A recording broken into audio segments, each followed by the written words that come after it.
तो जय हिंद दोस्तों, एक बार फिर से स्वागत है आपका अभिजीत जीएस एक्सप्लोर सेंटर में। तो चलिए दोस्तों, आज हम जानेंगे बिहार की राज्य व्यवस्था के अंतर्गत बिहार की प्रशासनिक व्यवस्था के बारे में जानेंगे। तो बिहार की प्रशासनिक व्यवस्था में हमको यही जानना है कि बिहार की जो प्रशासनिक व्यवस्था है उसमें किस तरह से शासन व्यवस्था प्रशासन किया जाता है हमारे बिहार में, जो कि किस किस स्तर से इसको कैटेगरी वाइज बांटा गया है जो कि शासन की सुविधा के लिए, उसके बारे में देखेंगे। और कुछ मुख्य पॉइंट जो है कि एग्जामों के लिए बहुत ही महत्वपूर्ण है, जो कि बीपीएससी और बिहार एसएससी और अदर बिहार लेवल के कॉम्पिटिटिव एग्जामों के लिए जो महत्वपूर्ण क्वेश्चंस होंगे उसको भी हम कराएंगे।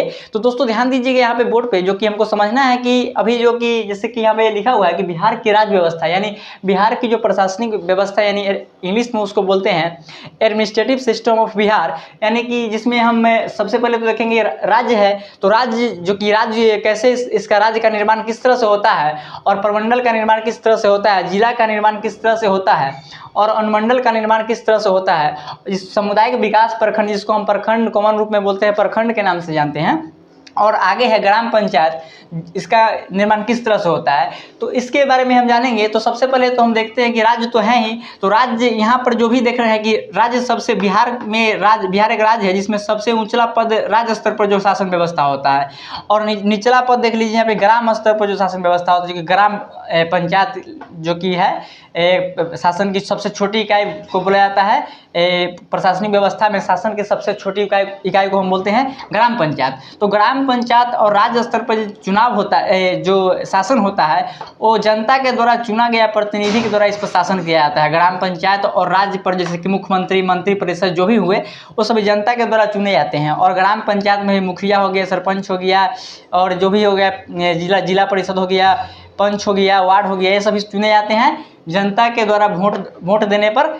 इस सब का चुनाव होता है। ग्राम पंचायत के भी जो भी सदस्य होते हैं और राज्य स्तर के जो भी मंत्री होते हैं, जो भी मुख्यमंत्री होते हैं, वो सभी का चुनाव जो है चुनाव स्तर पर होता है। और ये जो प्रमंडल और जिला और अनुमंडल और सामुदायिक विकास प्रखंड है, इसमें जो भी अधिकारी आते हैं वो सभी अपने जो कि यूपीएससी बीपीएससी से जो इसमें अधिकारी आते हैं, जो कि एक यूपीएससी एग्जाम क्रैक करके और बीपीएससी एग्जाम क्रैक करके प्रमंडल, जिला और अनुमंडल और सामुदायिक विकास प्रखंड में जो भी अधिकारी आते हैं वो सिविल सेवा से आते हैं, यानी सिविल सर्विस, यानी यूपीएससी और बीपीएससी से इनका चयन होता है। जो कि इसमें सभी अधिकारी आते हैं वो अपने पढ़ाई के दम पे इस पद पे आए हुए रहते हैं। इसमें प्रमंडल स्तर, जिला स्तर और अनुमंडल स्तर और सामुदायिक विकास प्रखंड स्तर पर जो भी अधिकारी होते हैं वो अपने पढ़ाई के दम पे इस पद पे आए हुए रहते हैं। और ये सभी ग्राम पंचायत और राज्य स्तर पर जो चुनावी प्रक्रिया के द्वारा इसमें जो सदस्य होते हैं, जो कि मेंबर होते हैं, वो आते हैं। तो देखिए यहाँ पे आप समझ सकते हैं कि जैसे कि राज्य का जो निर्माण होता है वो किस तरह से होता है, वो हम देखते हैं। तो राज्य का जो निर्माण होता है पर अनेकों प्रमंडल मिल के राज्य का निर्माण करते हैं, और अनेकों जिला मिल के एक प्रमंडल का निर्माण करता है, और अनेकों अनुमंडल मिल के एक जिला का निर्माण करता है, और अनेकों सामुदायिक विकास प्रखंड मिल के एक अनुमंडल का निर्माण करता है, और अनेकों ग्राम पंचायत मिलके एक सामुदायिक विकास प्रखंड का निर्माण करता है। तो यहाँ पे देख सकते हैं कि बहुत सारे प्रमंडल को मिला के राज्य का निर्माण होता है, बहुत सारे जिला को मिला के प्रमंडल का निर्माण होता है, बहुत सारे अनुमंडल मिलके एक जिला का निर्माण करते हैं, और बहुत सारे सामुदायिक विकास प्रखंड मिलके अनुमंडल का निर्माण करते हैं, और ग्राम पंचायत मिलके प्रखंड का निर्माण करते हैं, जो कि कॉमन भाषा में प्रखंड बोलते हैं। इसका जो कि किताबी भाषा में इसको बोलते हैं सामुदायिक विकास प्रखंड के रूप में जाना जाता है। तो यहाँ पे देख सकते हैं कि बिहार में जो कि प्रमंडल की जो संख्या है वो 9 की संख्या में, यानी 9 की संख्या में वर्तमान में बिहार में प्रमंडल की संख्या, जिसको हम इंग्लिश में बोलते हैं डिवीजन बोलते हैं। प्रमंडल को इंग्लिश में क्या बोलते हैं, हम डिवीजन बोलते हैं। तो यहाँ पे देख सकते हैं कि जिला की जो संख्या है बिहार में 38 जिला है, और अनुमंडलों की जो संख्या है 101 की संख्या में हमारे बिहार राज्य में अनुमंडल है, यानी सब डिवीजन, इसको इंग्लिश में हम बोलते हैं सब डिवीजन। और यहाँ पे सामुदायिक विकास प्रखंड यानी ब्लॉक की जो संख्या है 534 की संख्या में बिहार में ब्लॉक यानी सामुदायिक विकास प्रखंड हैं। और यहाँ पे आगे देखिए ग्राम पंचायतों का जो संख्या है वो 8471 की संख्या में ग्राम पंचायत बिहार में मौजूद है, और जिसमें 45,103 गांव मौजूद है। जो कि 8,471 जो ग्राम पंचायत है उसमें 45,103 गांव मौजूद हैं। तो ग्राम पंचायत का जो कि निर्माण होता है वो ग्राम सभा के द्वारा इसका गठन होता है। ग्राम पंचायत का गठन किस तरह से होता है, तो ग्राम सभा के द्वारा ग्राम पंचायत का निर्माण होता है। तो ग्राम पंचायत का जो हेड होता है वो मुखिया होता है। ग्राम पंचायत का हेड किसको बोलते हैं, हम मुखिया को बोलते हैं। तो भारतीय संविधान के अनुच्छेद 40 यानी भारतीय संविधान के आर्टिकल 40 में जो ग्राम पंचायत के गठन से संबंधित चर्चाओं का उल्लेख किया गया है, जो कि भारतीय संविधान के अनुच्छेद 40 में इसका जिक्र किया गया है ग्राम पंचायत का, जिसका गठन होता है अनुच्छेद 40 के तहत ग्राम पंचायत का। और ऊपर देखिए सामुदायिक विकास प्रखंड, यानी सामुदायिक विकास प्रखंड जो कि प्रखंड स्तर पर जो अधिकारी होते हैं वो इसका जो हेड होते हैं, जो इस प्रखंड में जो मुख्य अधिकारी होते हैं, जो उच्चतम अधिकारी होते हैं वो बीडीओ होते हैं, जिसको हम बोलते हैं ब्लॉक डेवलपमेंट ऑफिसर, यानी प्रखंड विकास पदाधिकारी। तो प्रखंड विकास पदाधिकारी जो कि सामुदायिक विकास प्रखंड के हेड होते हैं, यानी प्रखंड के मुख्य होते हैं, उच्चतम अधिकारी होते हैं।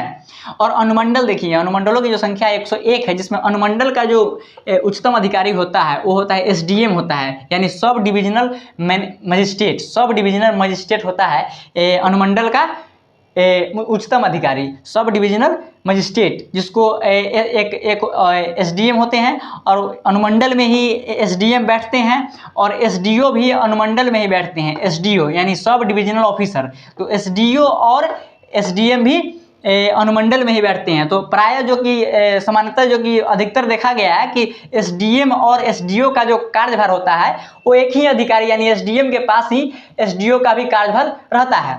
तो अनुमंडल की संख्या जो कि 101 की संख्या में है और जिला की जो संख्या है वो 38 है, जिसमें जिला का जो उच्चतम अधिकारी होता है वो डीएम होता है, यानी डिस्ट्रिक्ट मजिस्ट्रेट, यानी जिला अधिकारी, जिसको हम कलेक्टर भी बोलते हैं।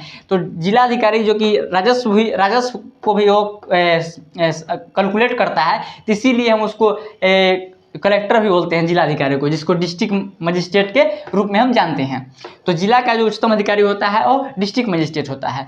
और प्रमंडल का जो हेड होता है, जो उच्चतम अधिकारी होता है वो होता है प्रमंडल का तो हम बोले हैं इंग्लिश क्या होता है, डिवीजन होता है। तो यहाँ पे बैठते हैं, इसको हम प्रमंडल को कमिश्नरी भी बोलते हैं। तो प्रमंडल का जो उच्चतम अधिकारी होते हैं वो होते हैं कमिश्नर होते हैं, यानी आयुक्त बोला जाता है उनको, कमिश्नर। यानी आयुक्त जो होते हैं, कमिश्नर जो होते हैं वो आईपीएस रैंक के सीनियर अधिकारी होते हैं। यानी आईपीएस किससे बन सकते हैं हम, तो आईपीएस बन सकते हैं यूपीएससी एग्जाम को क्लियर करके हम आईपीएस बन सकते हैं। तो आईपीएस में जो सीनियर रैंक के अधिकारी होते हैं ना, जो अनुभवी होते हैं, तो उन्हीं को प्रमंडल में बैठाया जाता है उच्चतम अधिकारी, जिसको हम आयुक्त के रूप में जानते हैं, जिनको हम कमिश्नर कहते हैं। तो कमिश्नर के रूप कहाँ बैठते हैं, तो प्रमंडल में बैठते हैं। आयुक्त कहाँ बैठते हैं, तो प्रमंडल में बैठते हैं। आयुक्त और कमिश्नर एक ही होते हैं। तो प्रमंडल में बैठते हैं आयुक्त, कमिश्नर। तो प्रमंडल जो कि और जो ये कमिश्नर जो होते हैं वो राज्य में अपने विभागीय सचिव को अपना रिपोर्ट देते हैं। जो भी यहाँ पे जो रिपोर्ट देना है, अगर राज्य स्तर पे देना है तो अपने विभागीय सचिव को देंगे प्रमंडल के कमिश्नर रिपोर्ट। तो चलिए हम देख लिए होंगे कि प्रमंडल, ये सभी जो कि प्रमंडल, जिला, अनुमंडल, सामुदायिक विकास प्रखंड, ग्राम पंचायत स्तर पर कौन कौन से अधिकारी आते हैं। अब उनका कार्य देखेंगे कि उनका कार्य क्या है। इनका तो नाम जान गए कि कौन उच्चतम अधिकारी हैं। सभी जो प्रशासन की जो सभी इकाई हैं उस पर जो कि कौन कौन अधिकारी हैं उनका नाम जान गए। अच्छा, एक बात और जानना है कि क्षेत्रीय प्रशासनिक व्यवस्था में, क्षेत्रीय प्रशासनिक व्यवस्था है, सभी क्षेत्रीय प्रशासनिक व्यवस्था के अंतर्गत आते हैं। तो क्षेत्रीय राज्य छोड़ के, तो क्षेत्रीय प्रशासनिक व्यवस्था के अंतर्गत हम देख सकते हैं ग्राम पंचायत जो है कि क्षेत्रीय प्रशासनिक इकाई व्यवस्था की सबसे छोटी इकाई है। सबसे छोटी इकाई क्या है क्षेत्रीय प्रशासनिक व्यवस्था की, तो ग्राम पंचायत है। और क्षेत्रीय प्रशासनिक व्यवस्था की सबसे बड़ी इकाई जो कि प्रमंडल माना जाता है। क्षेत्रीय प्रशासनिक इकाई की सबसे बड़ी इकाई क्या है, तो प्रमंडल को हम बोलते हैं क्षेत्रीय प्रशासनिक इकाई की सबसे बड़ी क्षेत्रीय प्रशासनिक व्यवस्था की सबसे बड़ी इकाई जो कि प्रमंडल है, जो कि डिवीजन है।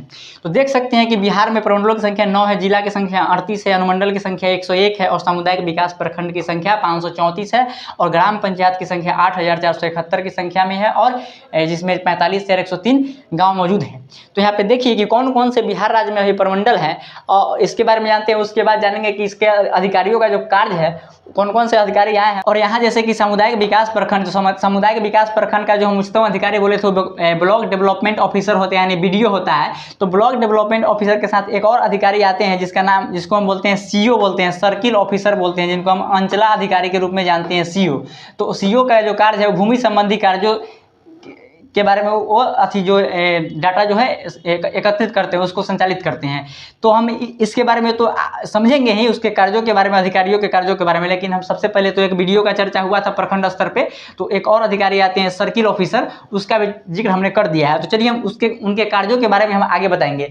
तो चलिए सबसे पहले तो हम देख लेते हैं यहाँ पे कि आप देख सकते हैं कि प्रमंडल की जो संख्या है बिहार में 9 है, जिसमें कौन कौन से प्रमंडल आते हैं और उनका नाम क्या है उसके बारे में देखते हैं। तो पहले तो है पटना, एक नंबर में जान लीजिए पटना प्रमंडल है, दूसरा है तिरहुत प्रमंडल, और तीसरा है सारण प्रमंडल, और चौथा है दरभंगा प्रमंडल, और पांचवा है कोसी प्रमंडल, और छठा है पूर्णिया प्रमंडल, और सातवां है भागलपुर प्रमंडल, और आठवां है मुंगेर प्रमंडल, और नौवां है मगध प्रमंडल। तो ये सभी 9 प्रमंडल के नाम आप देख लिए होंगे।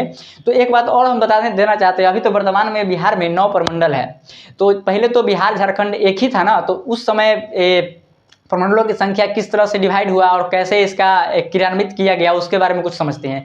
तो आप देख सकते हैं कि जैसे कि बंगाल का जो विभाजन हुआ था, बंगाल का विभाजन 20 जुलाई 1905 को बंगाल का विभाजन हुआ था। इसमें 2 भाग में इसका विभाजन हुआ था। तो पहले भाग में पूर्वी बंगाल और असम को अलग किया गया, और उसके बाद जो कि शेष बंगाल का जो क्षेत्र बचा उसमें बिहारी और उड़िया लोग आते थे। तो उसके बाद जो कि 22 मार्च 1912 को बिहार जो कि बंगाल से अलग हुआ, और 22 मार्च 1912 से पहले जो कि बिहार था बंगाल प्रोविंसी का ही हिस्सा था। तो जैसे कि 22 मार्च 1912 को बिहार अलग हुआ बंगाल से। तो बिहार जब बंगाल से अलग हुआ तो उस समय बिहार में झारखंड उड़ीसा सब थे मौजूद, बिहार झारखंड उड़ीसा जो कि बंगाल से अलग हुए थे। तो उसके बाद फिर 1 अप्रैल 1936 ईस्वी को जो कि उड़ीसा राज्य बिहार से अलग हो गया। 1 अप्रैल 1936 ईस्वी को उड़ीसा राज्य बिहार से अलग हुआ। तो उसके बाद 1 अप्रैल 1936 को जब उड़ीसा राज्य अलग हुआ तो बचा कौन, बिहार और झारखंड, जो कि उस समय संयुक्त रूप से बिहार के नाम से ही जाने जाते थे। तो 1 अप्रैल 1936 को तो उड़ीसा अलग हुआ। उसके बाद आज़ादी के समय जब आया 1947 के आसपास का समय, आज़ादी के वक्त जो कि बिहार में 4 प्रमंडल थे। तो बिहार में 4 ही प्रमंडल थे। तो इसमें तिरहुत, भागलपुर, पटना और छोटा नागपुर के नाम से 4 प्रमंडल बिहार राज्य में थे। और कुछ समय बाद जो कि उसी 4 प्रमंडल को शासन की सुविधा के लिए उसको 13 उसकी संख्या को बढ़ाकर 13 भागों में विभाजित कर दिया गया। तो 13 प्रमंडल के रूप में बिहार में जिस समय झारखंड और बिहार एक ही था, उसी समय जो कि आज़ादी के समय तो 4 की संख्या में था, तिरहुत, भागलपुर, पटना और छोटा नागपुर। और उसके बाद जो कि कुछ समय बाद शासन की सुविधा के लिए उसी 4 प्रमंडल को 13 प्रमंडलों में विभाजित कर दिया गया। और 13 प्रमंडलों में जो विभाजित किया गया तो उसके बाद जो कि 13 प्रमंडल तो थे, और उसके बाद जो कि 15 नवंबर 2000 ईस्वी को जब बिहार से झारखंड अलग हुआ तो 13 में से 4 प्रमंडल जो कि झारखंड राज्य में शामिल हो गया, और 9 प्रमंडल बिहार राज्य में बचा, जो कि ये 9 प्रमंडल बिहार राज्य में अभी भी मौजूद हैं। तो 4 प्रमंडल जो कि चला गया, कहाँ पे चला गया 4 प्रमंडल के नाम से, झारखंड में, जो कि कौन कौन से उसका नाम था उसके बारे में जानते हैं। तो जैसे कि उत्तरी छोटा नागपुर प्रमंडल, जैसे कि उत्तरी छोटा नागपुर प्रमंडल, और दूसरा था दक्षिणी छोटा नागपुर प्रमंडल, और तीसरा था पलामू प्रमंडल, और चौथा था संथाल परगना प्रमंडल, और 5वां बना है जो कि उसके बाद 4 प्रमंडल जो कि अलग हुए थे। उसके बाद नया प्रमंडल का एक निर्माण हुआ था बाद में जाकर झारखंड राज्य में, जिसका नाम है कोल्हन प्रमंडल। तो उसका जो राजधानी है कोल्हन प्रमंडल का वो चाईबासा है, और पलामू प्रमंडल का जो कि मुख्यालय है वो है आपको मेदिनी नगर में है। और उसके बाद जो कि इसका जो कि हम बोले उत्तरी छोटा नागपुर प्रमंडल का जो कि उत्तरी छोटा नागपुर का हजारीबाग है, और दक्षिणी छोटा नागपुर का रांची में मुख्यालय पड़ता है, जो कि सभी का मुख्यालय हम बता दिए हैं। उत्तरी छोटा नागपुर का आपको पड़ता है मुख्यालय यहाँ पे हजारीबाग में, और दक्षिणी छोटा नागपुर प्रमंडल का मुख्यालय पड़ता है रांची में, और पलामू प्रमंडल का जो मुख्यालय पड़ता है वो पड़ता है मेदिनीनगर में।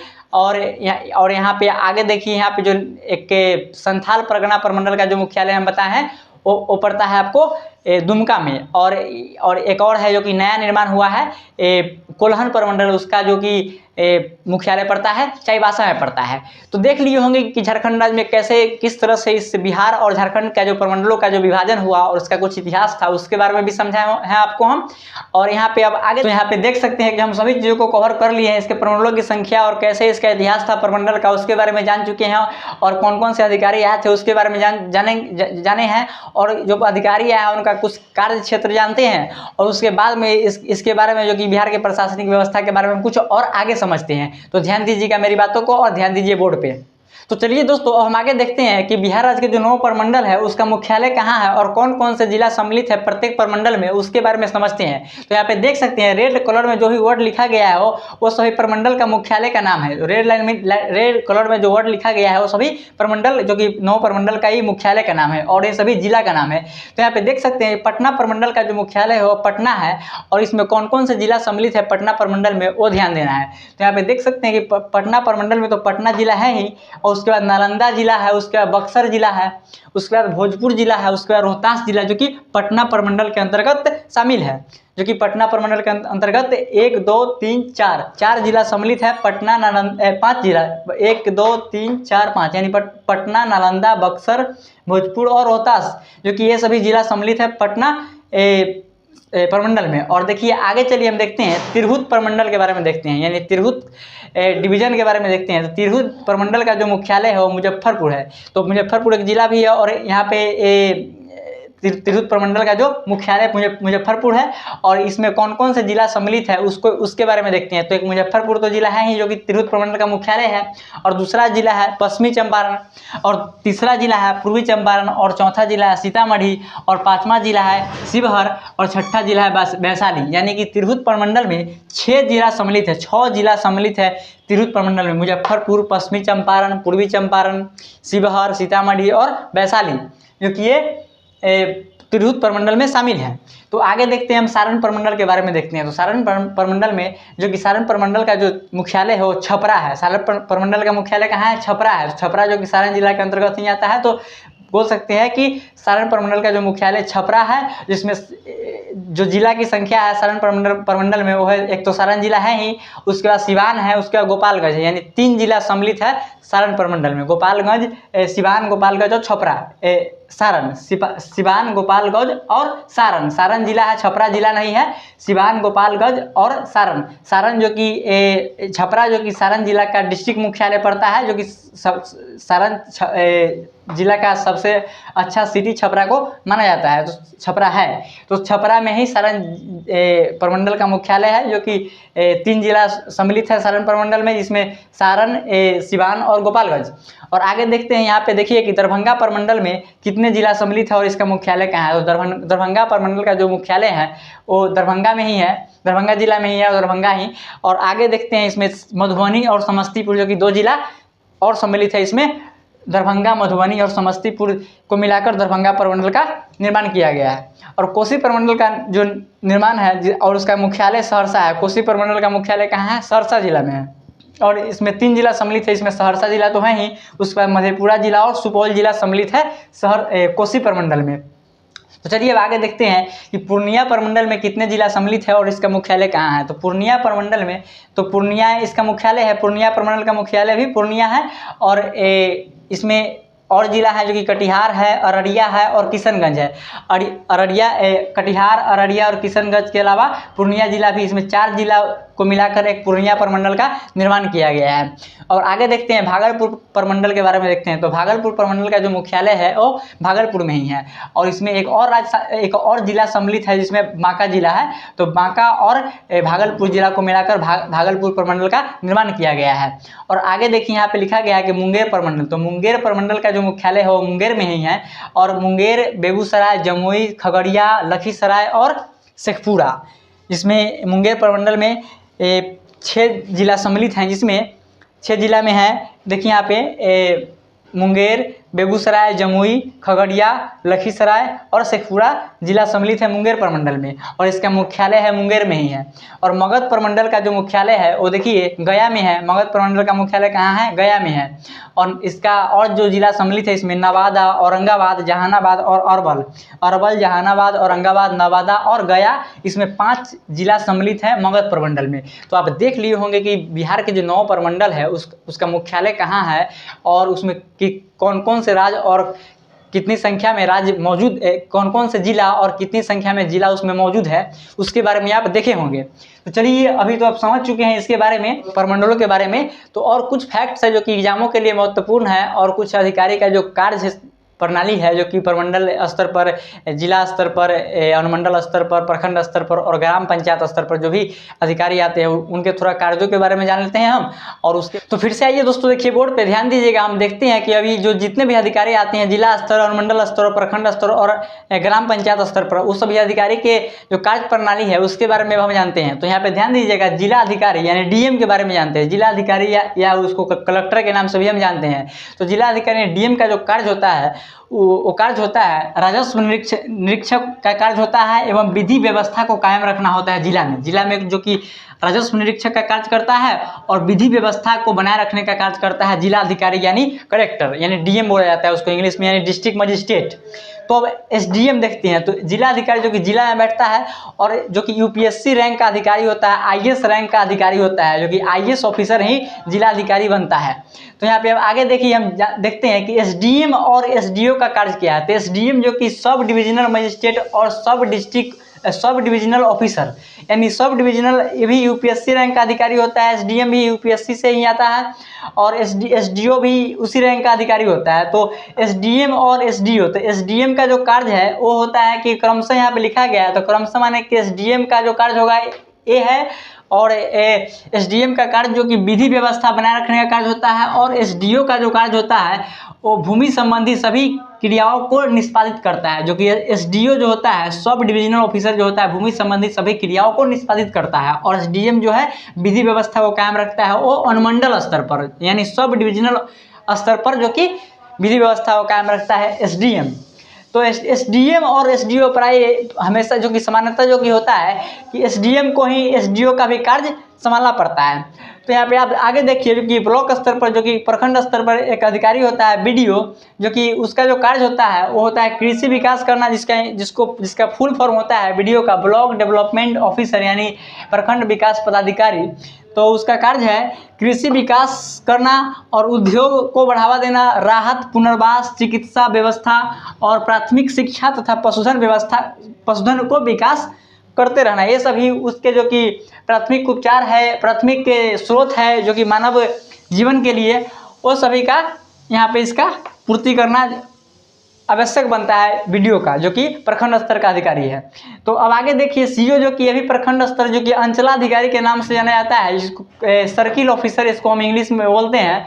तो इसका जो कार्य है वो भूमि कर तथा राजस्व संबंधी सभी क्रियाओं को निष्पादित करता है, यानी कि भूमि संबंधित या भूमि कर तथा राजस्व संबंधी कार्यों को निष्पादित करता है। इसका सीओ का कार्य है, यानी जो जमीनी संबंधी जो भी कर होता है, टैक्स होता है तथा राजस्व संबंधी कार्यों को निष्पादित करता है। तो अब अभी आप देख सकते हैं कि अब ग्राम विकास अधिकारी एक होता है। ग्राम विकास अधिकारी का जो कार्य होता है कि जो सरकारी योजना जो सरकार की तरफ से दिया जाता है, तो वो जमीनी स्तर पर कार्य कर रहा है कि नहीं कर रहा है, उसको वहाँ तक पहुँचाने का कार्य जो कि करता है ग्राम विकास अधिकारी। वहाँ पे जाँच करने का जो कार्य करता है, जो कि स्थानीय स्वशासन व्यवस्था यानी ग्राम पंचायत में स्थानीय स्वशासन प्रणाली, जो कि मुखिया होता है, वार्ड होता है, ये सभी अपना पंचायत समिति ये सभी अपना कार्य को अच्छी तरह से कर रहे हैं कि नहीं कर रहे हैं। जो क्योंकि देखिए किसी भी गांव, किसी भी ग्राम पंचायत में वहाँ के स्थानीय लोगों के बारे में वहीं के लोग अच्छी तरह से जानते हैं। तो इसीलिए स्थानीय स्वशासन में ही उसी गाँव के, उसी पंचायत के लोगों को वहाँ शासन करने के लिए, माने वहाँ के देख रेख करने के लिए जो कि मुखिया के रूप में चुनाव किया जाता है, वार्ड के रूप में, पंचायत समिति के रूप में, ये सभी के रूप में चुनाव किया जाता है कि वहाँ के व्यक्ति को अच्छी तरह से वो जानते पहचानते हैं, उनका कष्ट क्या है, उसके चलते वहाँ पे स्थानीय स्वशासन का जो कि जमीनी स्तर पर अच्छी तरह से उसका निवारण हो सके, उसका आवश्यकता का पूर्ति हो सके। तो उसी को जाँच करने के लिए ग्राम विकास अधिकारी का गठन किया गया था और ये अधिकारी होता है उसी को जांच करने के लिए और सरकारी योजनाओं को लागू करना होता है, जो कि ग्राम स्तर पर, जमीनी स्तर पर, वो सभी का कार्य ग्राम विकास अधिकारी करता है, जो कि ये सभी सरकारी योजनाओं को जमीनी स्तर पर पहुंचाने का कार्य करता है। तो दोस्तों आप समझ लिए होंगे सभी अधिकारियों के कार्यों के बारे में। तो दोस्तों आप इसी के साथ आप बिहार के प्रशासनिक व्यवस्था के बारे में समझे हैं, जो कि बिहार लेवल के सभी बीपीएससी, बिहार एसएससी और बिहार के सभी एग्जामों के लिए बहुत ही महत्वपूर्ण जो कि बिहार की प्रशासनिक व्यवस्था, जो कि बिहार की राज्य व्यवस्था के अंतर्गत इसका चर्चा किया गया है, क्योंकि अभी हम सब इसके बारे में सभी चीज़ का जिक्र किए हैं, तो इसको आप दिमाग में अच्छी तरह से सेट कर लीजिए, क्योंकि ये एग्जाम के लिए बहुत ही महत्वपूर्ण है। तो आज के लिए इतना ही दोस्तों, तो अब हम आगे वीडियो लेकर आएंगे कुछ यूनिक टॉपिक पर। तो दोस्तों आप कमेंट कीजिएगा कि हम आपको अब आगे क्या पढ़ाएं। तो दोस्तों इसी के साथ जय हिंद, जय भारत।